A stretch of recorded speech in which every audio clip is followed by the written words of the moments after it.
Three horsemen had begun to climb the mountainous range called the Mount of Olives, located on the outskirts of Jerusalem. One was ahead, who was perhaps their leader, and the other two were behind him, and they began urging their horses onward as they climbed toward the heights of the mountain range.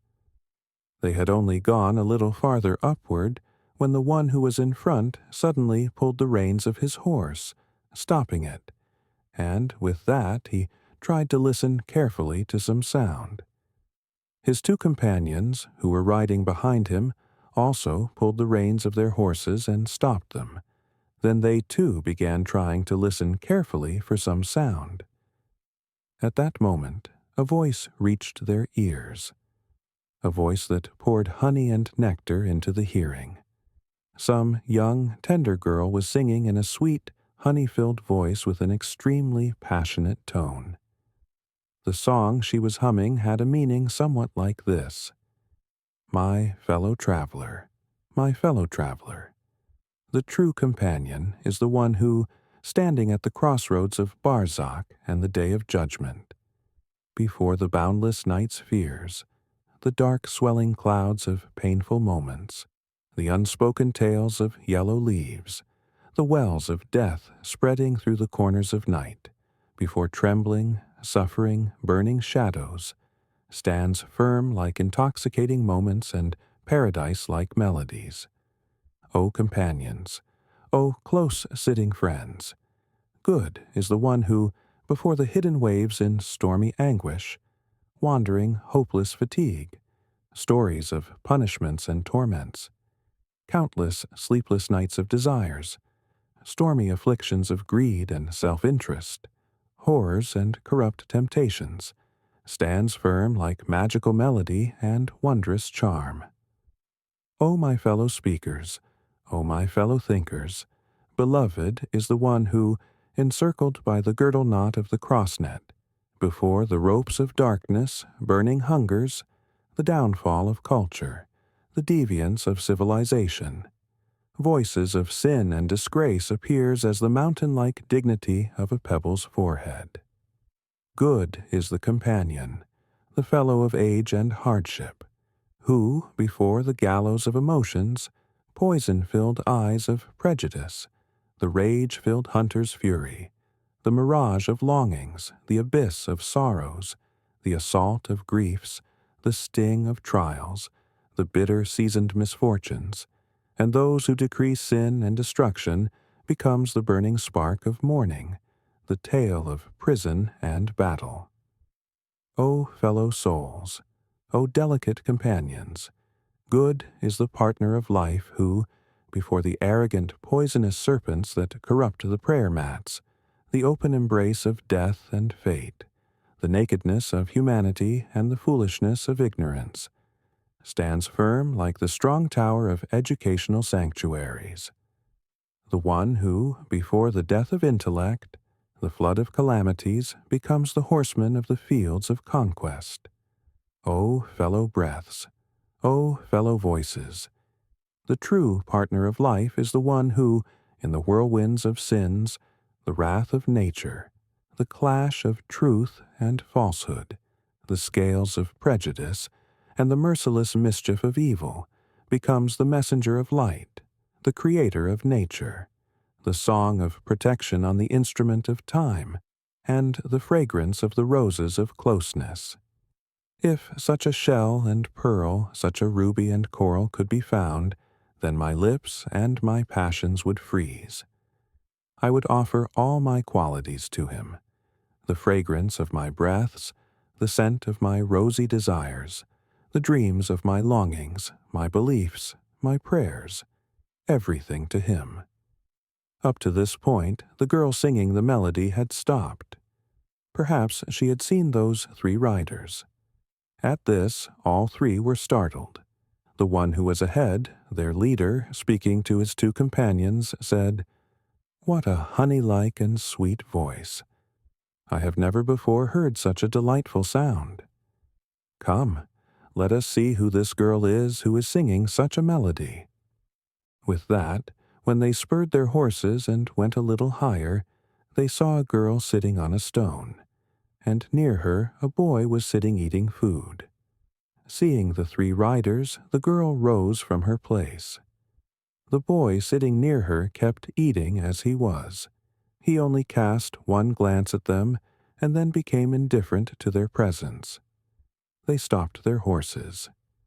They saw that the girl, in the scenery of the world, was like eternal engravings, beauty embodied in the mist of desolate caves, and like the magic of life inscribed on an unread page. She was so attractive and beautiful, as if someone had placed eternal beauty and divine knowledge together within the bright niche of delight. From the fragrance of her dreamy freshness to the scented breath on sandalwood-like branches, the honey of her innocent lips, her rosy body like soft moonlight, the light of her face, the glow of her forehead, the charm of her red lips, all made her appear like dew and breeze united, like ruby, like cinnabar, like orange flames and glowing twilight. When the three riders approached her, she looked at them very attentively. In that moment, her eyes held astonishment, and behind it a little worry. Then the one ahead, their leader, addressed the girl. "My sister, do not worry or be distressed. My name is Abu Firas. I, along with my two companions, have come to Jerusalem for a very important matter. We are strangers to these lands. May I ask who you are? What is your name? Look, do not take it wrongly. My asking is not to harm or trouble you. I have already called you sister. Actually, when we were climbing this mountain range, we heard a very attractive melody, and if I am not mistaken in my guess, that sound was yours. You were the one sitting on that rock and singing."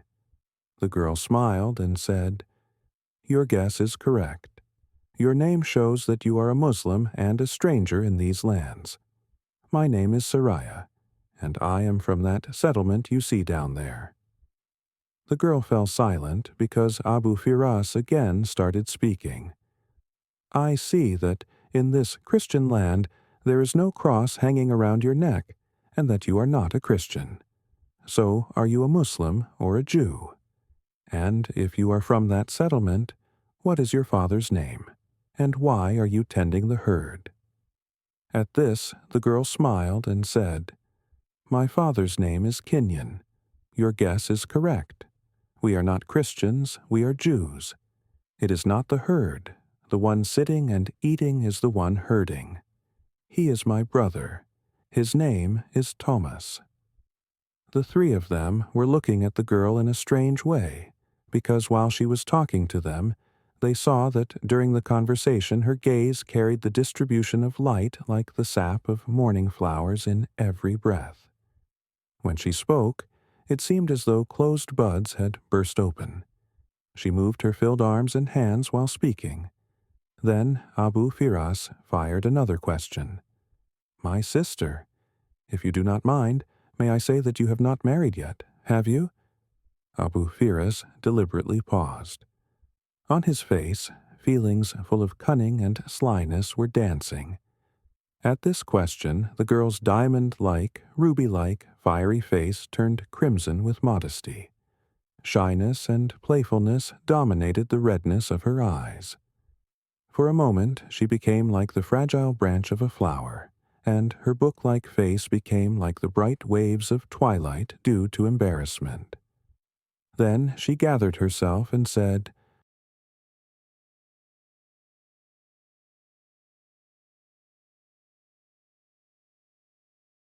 "Your guess is correct. I have not married yet." She fell silent at this point, because her brother, who had finished eating, stood up from his place, came and stood beside his sister, and then addressing Abu Firas, said, "Stranger, had you not addressed my sister as sister during the conversation, I would never have allowed you to ask her the questions you asked. Look, stranger, we have no kinship with you, no relation, no connection. You are not entitled to ask such questions. Anyway, Whatever work you came for, go towards that.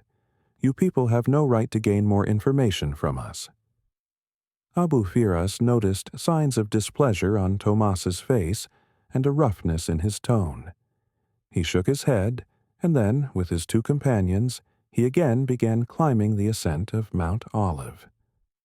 After going a little further, Abu Firas said to his two companions, "My dear companions, I have traveled to countless cities in my life, but never have I seen a girl as attractive, beautiful, and lovely as the one who called herself Sariya. I do not know what feelings you have about her, but I have decided that I will certainly take her to Alamut for our Sheikh-ul-Jabal. My heart tells me that, upon seeing this girl's beauty and charm, our Sheikh-ul-Jabal will be extremely pleased, and I hope that by bringing this girl, my honor and respect in his eyes will increase." From Abu Firas's words, it was clear that the three of them belonged to Hassan bin Saba's fortress of Alamut, and that they were Fidai. When Abu Firas became silent, one of the two Fidai with him spoke. "Abu Firas, our respected one, your guess is correct. The feelings you expressed, my companion and I share the same feelings. This girl named Sariya, tending a herd on Mount Olive, does not belong here. Her true place is our fortress of Alamut. After completing the work for which we are entering Jerusalem, we will take this girl with us. Now that we know her village and her father's name, we can pick her up from her home at any time." Abu Firas looked at his companions in a startled way and said, "No, never. If we act like that, we may fall into some other difficulty or trouble. I will take this girl from here with great strategy and safety. In any case, we must take her." When Abu Firas quieted down, the second Fidai addressed him. "Standing on these heights, how beautiful and attractive is the view of the valleys and the city of Jerusalem before us." Then all three remained silent, and began observing the mountain on which they stood, and the city before them, and the valleys around it. The rider who arrived spoke up. "Look, lady, those three riders who passed from here before and kept talking to you. Remember, they are, in the disguise of fodder-seekers, the ones who plunge others into spiritual torment. They awaken conditions like burning streams and make the dance of horrors rise. Within moments, they make life dimensionless like dark fate. They are the ones who take out funerals of brightness. I warn you to be cautious of them. Otherwise, they are hunters of rosy-cheeked ones and capturers of flower-bodied ones. Within moments, they will deprive you of the tulip-like redness of your lips. I am neither your enemy nor their companion, but for your own good, I say that those three are demons of sorrow in the dark misfortune of separation. Your personality that spreads fragrance, your youth that is like rays of perfume. They will stain it in such a way as someone splits vein by vein and deprives a person of radiance." At this moment, Sariya looked at the young man in a devouring manner, then said, "By insulting them, now you will say that compared to them you are a city of light for us, the interpreter of life and the beauty of nature.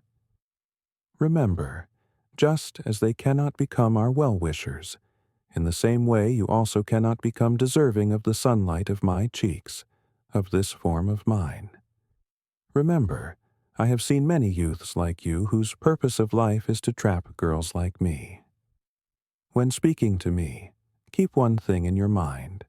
I am neither a drop dripping from trees nor the call of the cuckoo, neither the supplication of priests nor the offering of monks, neither the hymn of temples and sanctuaries nor the melody of idol houses, that anyone in any way he wishes may obtain me, benefit from me, and become worthy of my burning lips and cheeks, of my blazing body.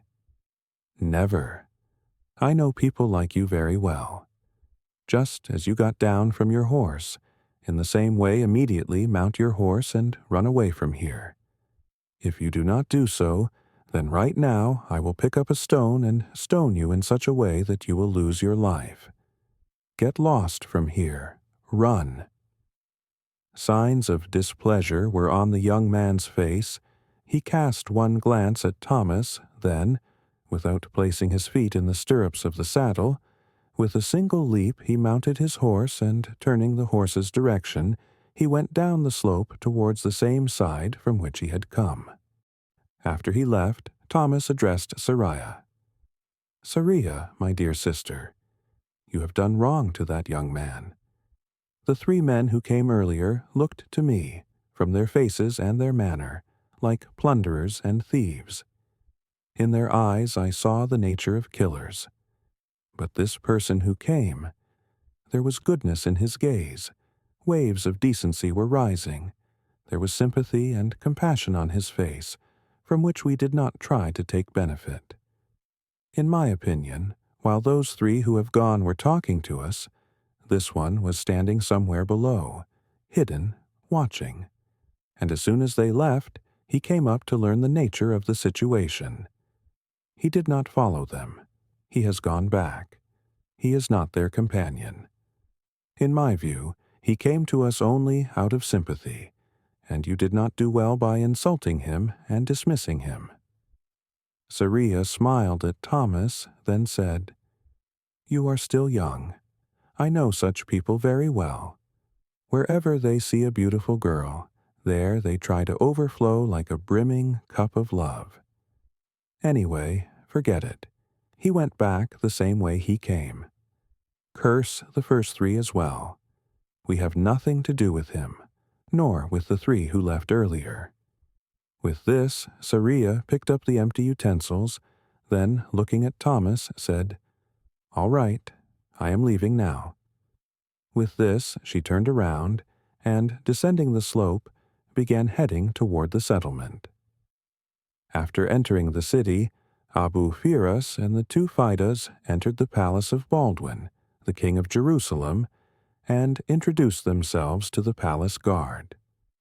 The palace guard welcomed them with great honor and respect. Then the commander of the palace guards addressed Abu Firas, saying, "The moment the 3 of you entered the city, news of your arrival reached the palace. Therefore, you were being awaited inside the palace. Please come with me." Abu Firas and his 2 companions went with him. He took them inside one of the palace rooms. In that room were already seated Baldwin, the king of Jerusalem.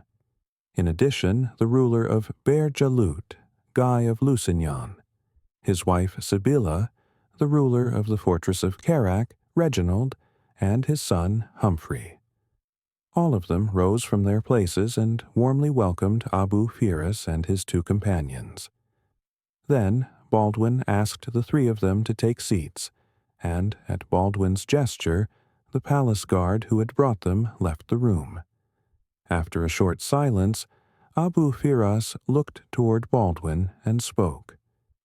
"Tell me, for what purpose have you called and summoned us?" At this, Baldwin spoke. "The purpose and intention for which you have been called here is not hidden. I think you already know of it.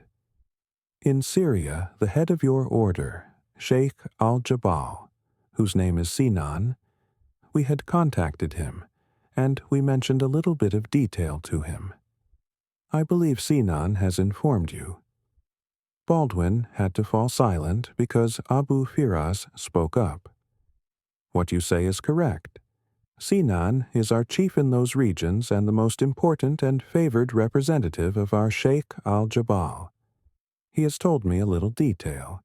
He told me that you people want to take back those areas which the Muslims Sultan Nur al-Din Zang attacked and took from you, and that these areas in reality belonged to the Muslims." At this, Baldwin gave a wicked laugh and said, "Your guess is correct. We certainly want to take back those regions which Nur al-Din Zang seized from the Crusaders. And, in my opinion, This is the best time for recovering those regions because Nur al-Din Zangr has departed. He has died, and after him his kingdom has been divided into 3 parts. One part is with Salah al-Din, or you may say most of the kingdom is under Salah al-Din's command. In Mosul there is a man, the Atabak, while Nur al-Din Zangra's son is ruling Jazra. In this way, if you look at it, Sultan Nur al-Din Zangra's realm is divided into 3 parts these days, and because of this division, I think signs of weakness and frailty have appeared in his kingdom. And another thing which goes in our favor is that those Muslim territories that border ours were entrusted by Salah al-Din to his nephew Farrukh Shah. He was a courageous, energetic, and enthusiastic young man, and in the border skirmishes he always defeated and drove back the Crusaders. Now I have heard that Salah al-Din's nephew Farrukh Shah is ill, and in his place, at this moment, Abu Firas cut Baldwin off and began speaking. In place of Farrukh Shah, the Sultan has appointed an even more fearsome man as the overseer and guardian of those borders.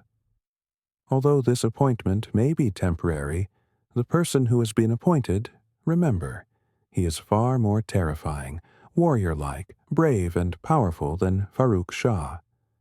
That man's name is Husam al-Dun, an extremely fearsome man, and among Salah al-Din's bravest, most trustworthy and courageous commanders.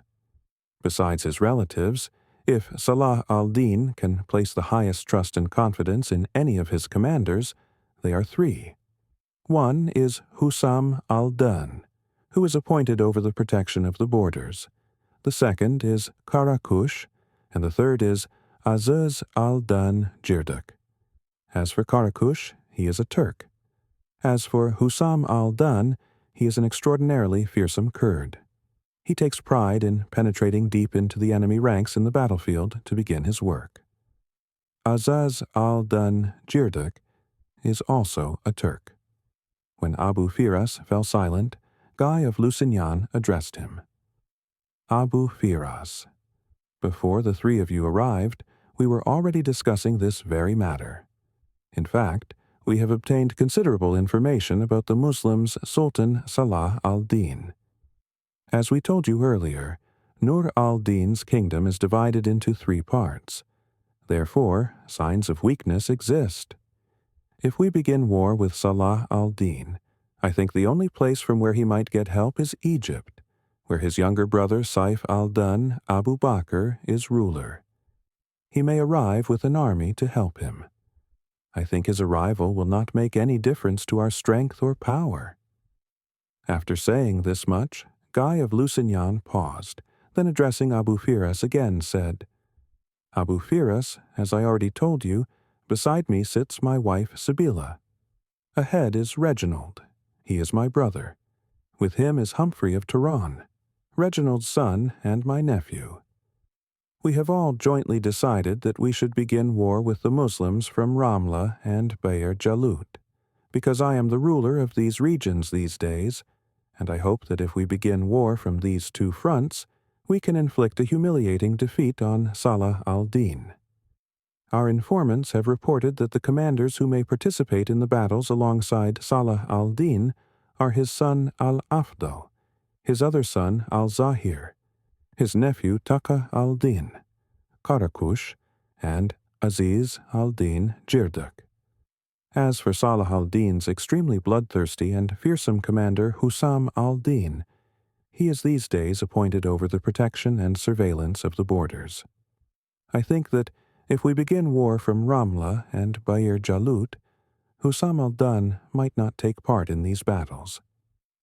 When Guy of Lusignan fell silent, Abu Firas looked at him carefully and said, Look, I know the habits, temperaments, and nature of Salah al-Din and his commanders far better than you.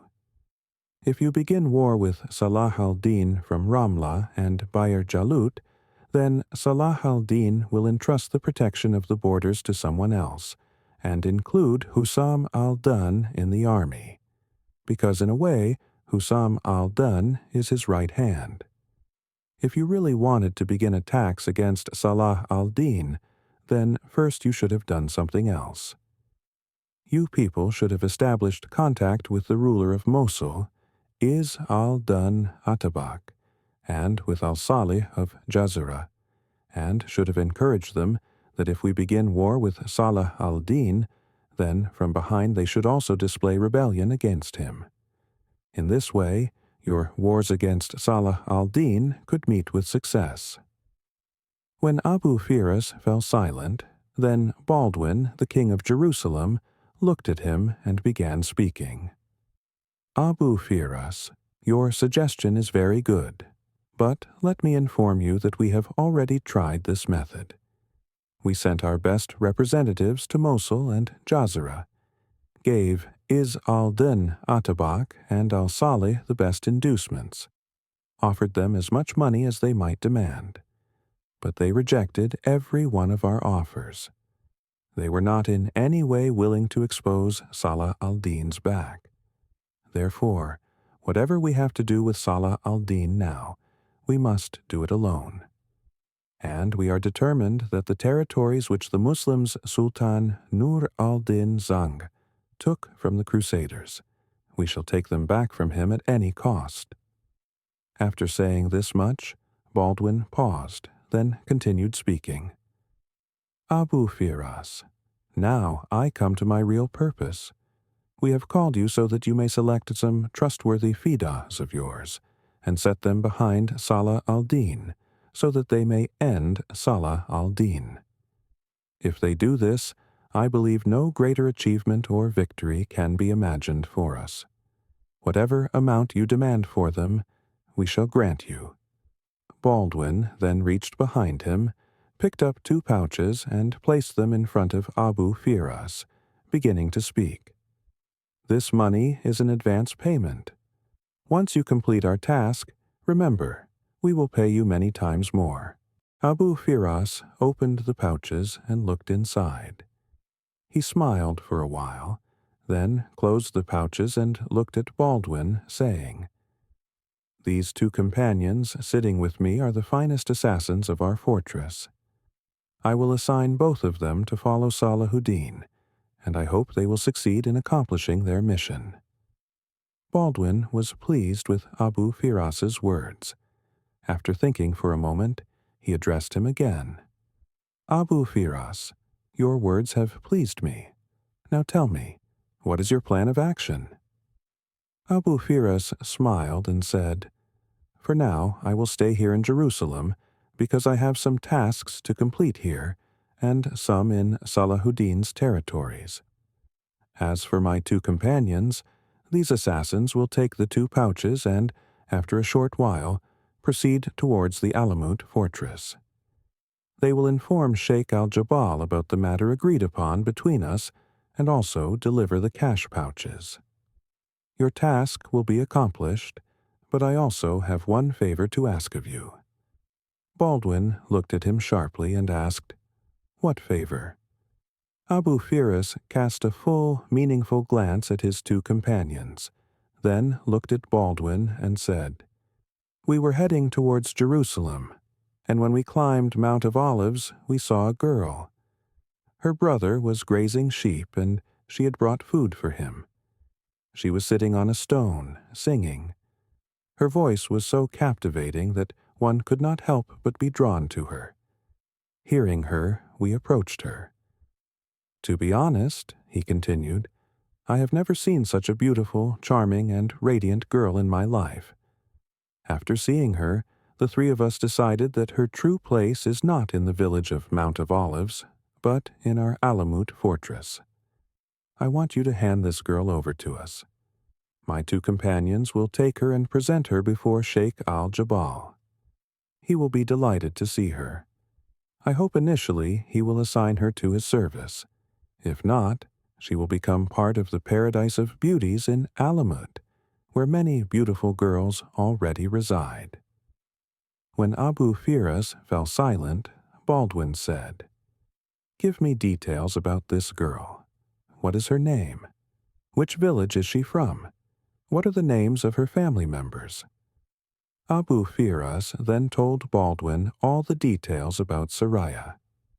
After hearing the information, Baldwin smiled for a while, then called someone. A short while later, an armed youth entered, bowed respectfully to Baldwin, who addressed him. Take a few armed men and go towards the outskirts of Mount of Olives. There is a Jew named Canyon. His daughter is Sariya, and his son is Thomas.